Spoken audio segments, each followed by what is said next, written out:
Hey, I've got for you today an Abus Plus 8850 disc detainer lock.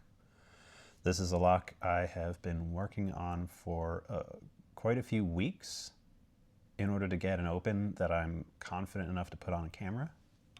That doesn't mean I'm going to open it quickly right now. It does mean I have a reasonable expectation that I will get an open on camera. I've opened it so far only twice. Once very early on, seemingly completely accidentally, and much later with some techniques that I hopefully will be able to show you. Because there's two tricky things about this particular lock. One is that the discs are compressed together, like firmly, just based on the way that the lock is built, and also there is a spring inside that helps make that happen, to compress it even more than it naturally would be. But the other thing is that the front and rear discs, not counting the spinner in the front, there is a spinner in the front, but the rear disc and the front disc are both butterflies.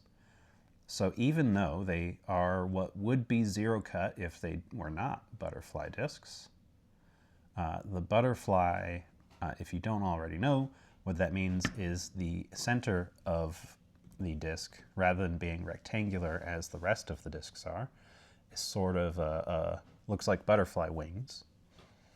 And it means it goes too far.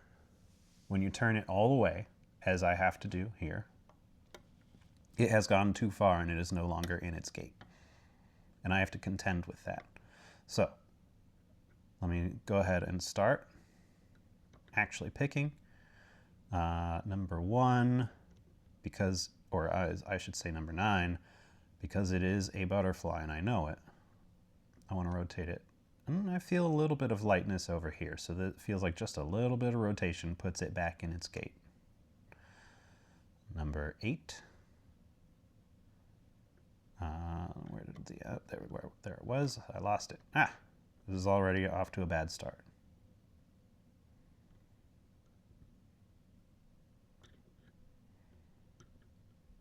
Okay, number 8. And by the way, for this particular lock, I need all the help I can get. I will be referencing this key as needed to remind myself of where things generally ought to be, but I still have to feel it. And in fact, this is not the correct gate, but I did feel it go in a gate. So I'm going to stop there for now, because I want to put everything in a gate. There are false gates in here too, so that's 3 things working against me, really. But I feel like the false gates in particular, and this one, number 7, is also a zero cut. That'll be useful for us later. But I feel like all the extra friction from being compressed together, and the fact that the ends are butterflies, those 2 facts are a bigger obstacle, I think, than the fact that there are false gates. So I believe I'm down to number, I guess this would be 4, which is a very low set, if I haven't miscounted. Now, the technique,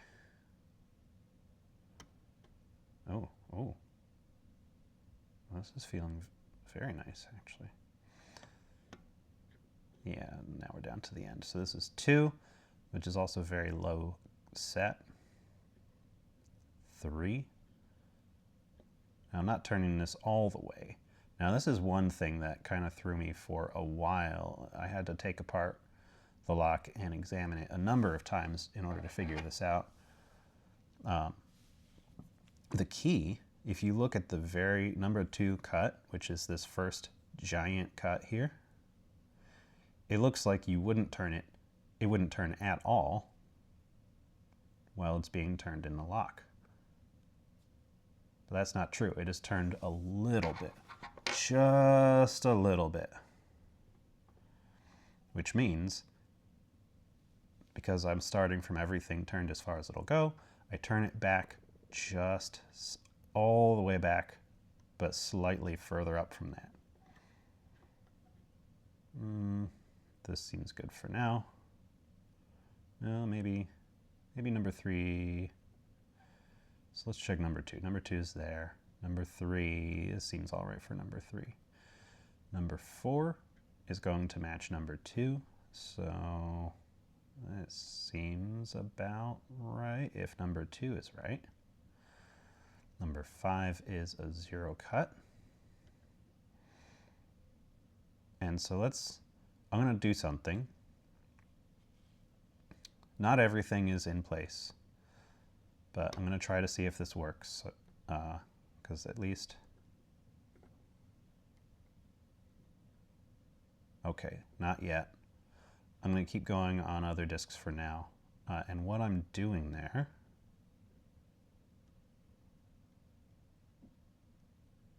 so I'm carefully checking if that feels like a gate. I think it does. What I was doing there, by turning back the handle, the trick to this lock is kind of similar to doing a rear tensioning lock with a front tensioning tool. You turn back the handle, and hopefully if you've got enough gates on this end toward the front that are in place, you will be able to get the sidebar to fall into the butterfly gate, and now you're turning it with the butterfly gate in the correct position. Ooh, this one felt like a better gate. And I believe this one is pretty low anyway.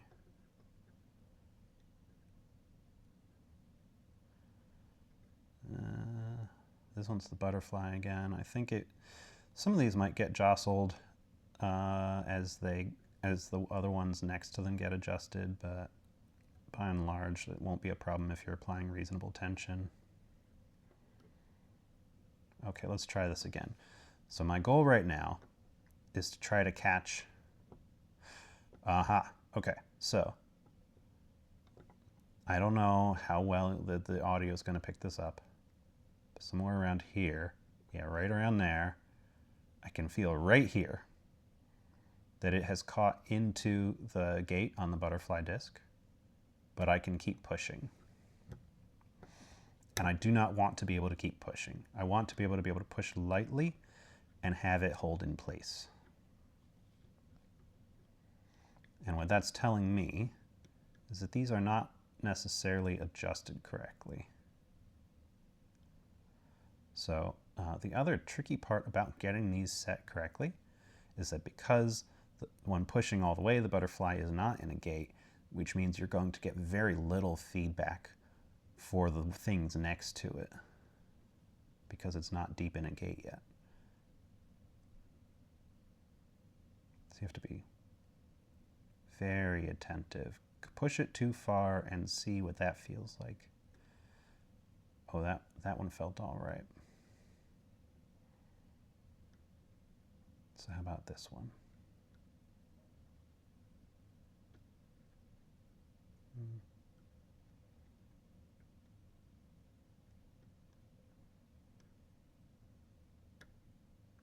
Maybe.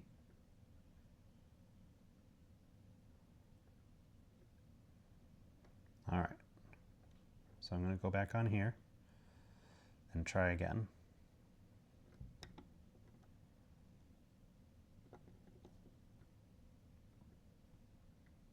Oh, I feel like I almost have it. That maybe.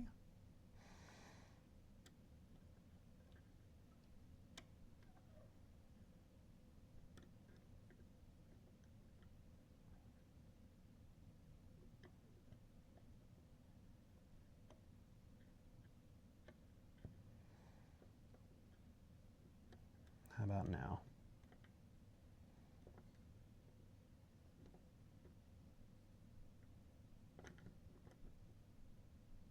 I continue to feel it catching.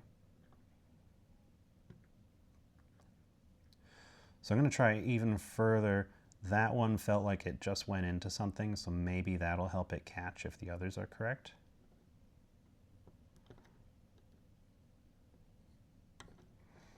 I still feel it, but it's still getting pushed back out. And that does indicate to me that the problem is down here.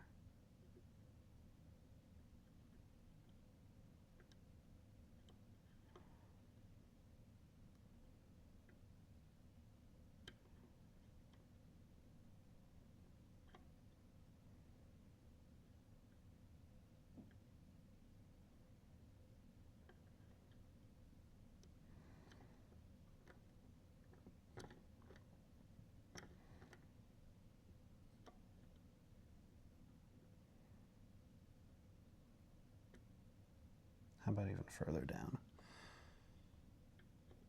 I don't exactly remember.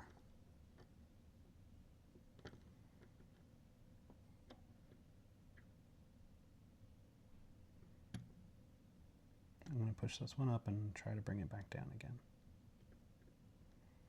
And bring it all the way down. See which part feels best.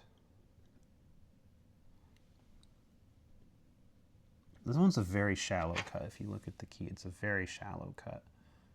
But it's not always easy telling how far that actually means you should go.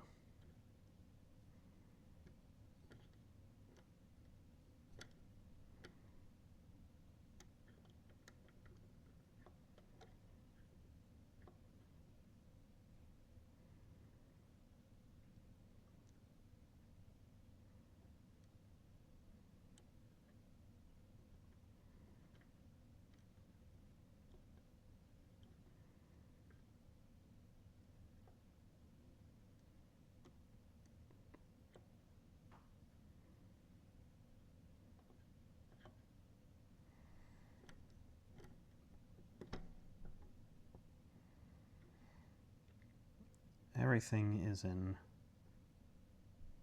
I want to say, a roughly decent spot.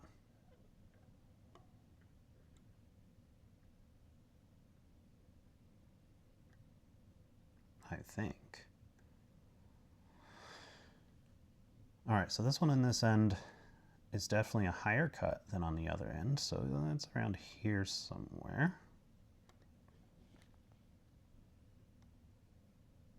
This is the butterfly again. So somewhere around there is the higher cut one. Oh, I think I have a catch. All right.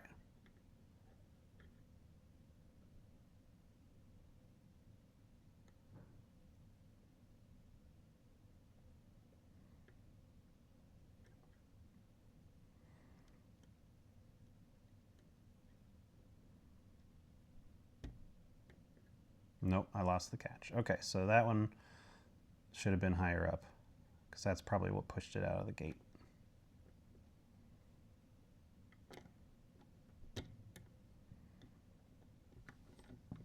Wait a minute. Oh, I did get it. All right, it didn't even feel like I got it, but I did. Okay, I'm glad I got that in a semi-reasonable amount of time. I'm willing to make my videos go about 20 minutes if they have to, but I don't want them to be any longer than that. And this is clocking in at just under 15 right now. So that was the Abus Plus. And when I'm talking about 20 minutes, I hope for that to be the pick and gut, but I'm willing to go over for a gut because I would like to gut this. Now,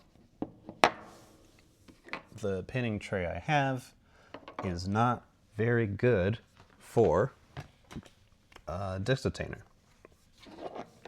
So I'm just going to use a lid. All right, so let's see. I have here a screw, screwdriver to pull that screw out. And as you can see, I've used this lid before there's little bits of grease on here. I'm gonna try to keep this video under 12. Hey, there's 2 ball bearings in here that kind of help keep this in place.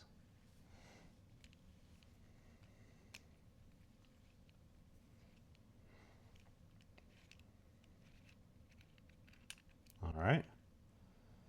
And we'll set this aside for now. We've got the core. All right, let's see if I can get a catch on there.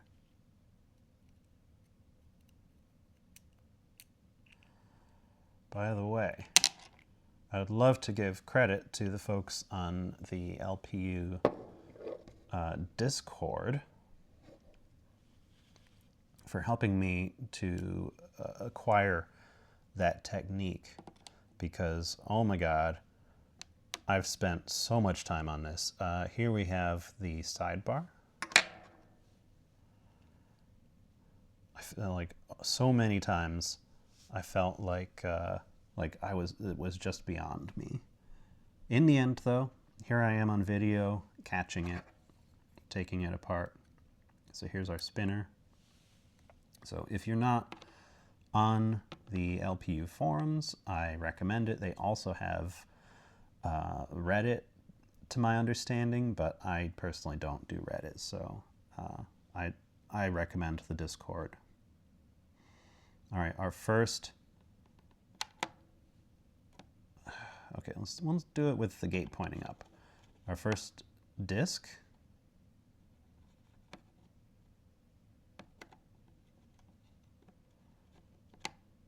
And as you can see, that's our butterfly. There's a spacer. Second disc. Oops, and a spacer.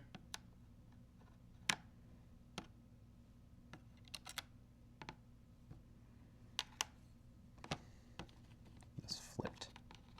There we go. I think it did. Yeah, it looks like it, because this is... Okay, so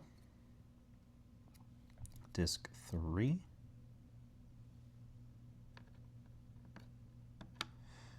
And I'm going to show you a close-up real quick of one of these discs, because they do pretty much all, I think all have false gates. So we'll look at disc 3 here.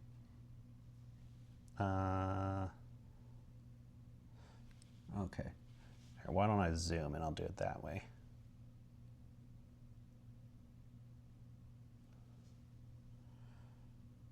So you can see the true gate here and a couple of false gates. They are hard to notice if you're not looking for them. But there, okay, at that angle, they're easier to see.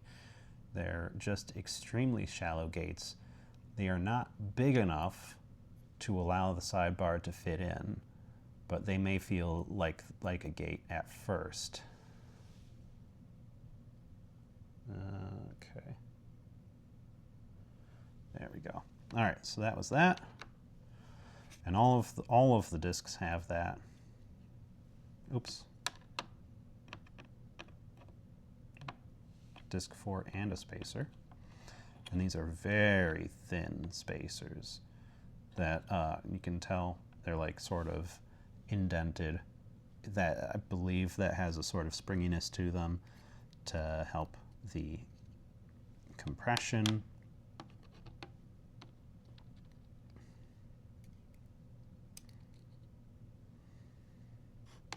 I keep taking out a disc and a spacer.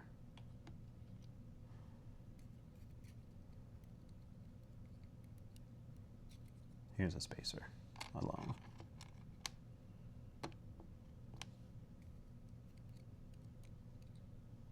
Here's another disc. We got 1, 2, 3, 4, 5, 6, 7. Disc 7 we're at right now.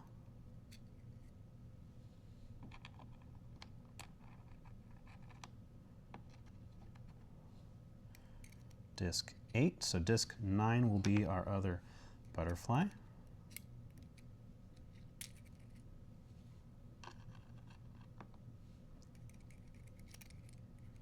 Yeah.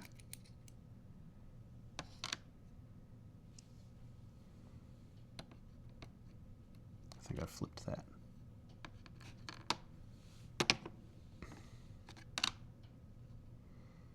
There we go. Either that or I flipped the other one. I'll have to check the video before I put it back together. I've took it apart and put it together multiple times. Actually, you know what? The discs near the top.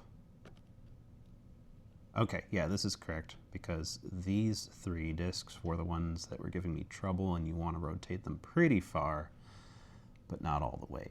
So this being barely rotated matches this. They're in the right spot. All right, more bits and bobbles in here.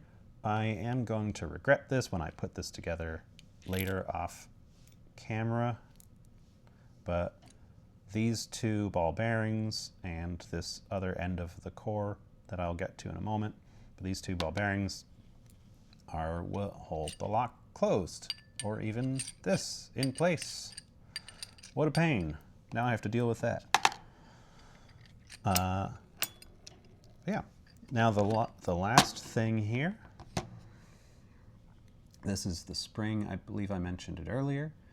It doesn't, like, there's a little bit of compression on there, so that's definitely helping to hold things together. But at a certain point, I tried taking this out, and they were still giving me a lot of friction that didn't mean anything. It's a lot of noise. And so I think it's not worth taking it out. Learning the technique helps regardless of that spring. And you can see this fits in with this, so that this is the part that actually holds the shackle in place. And it's not exactly symmetric. One side is slightly bigger than the other. And so, if we have,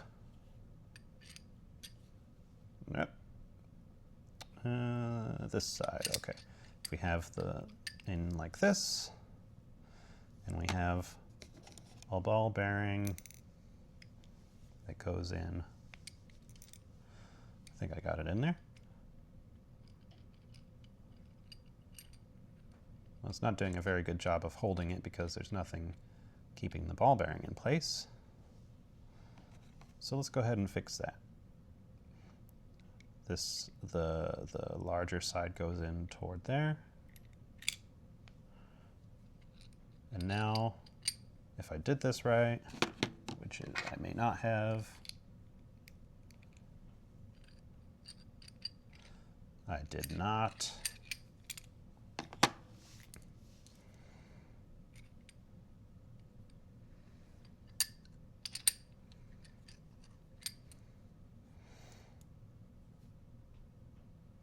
All right, maybe it was the smaller side. Oopsie doodle.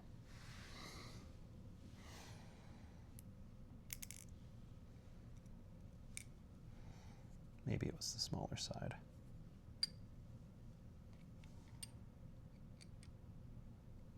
Yeah, I think that's what it was. The smaller side goes in that direction.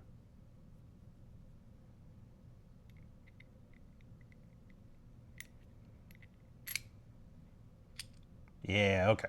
The smaller side is helping that ball bearing hold it in place. And so there we have the ABUS Plus 8850 disc detainer lock.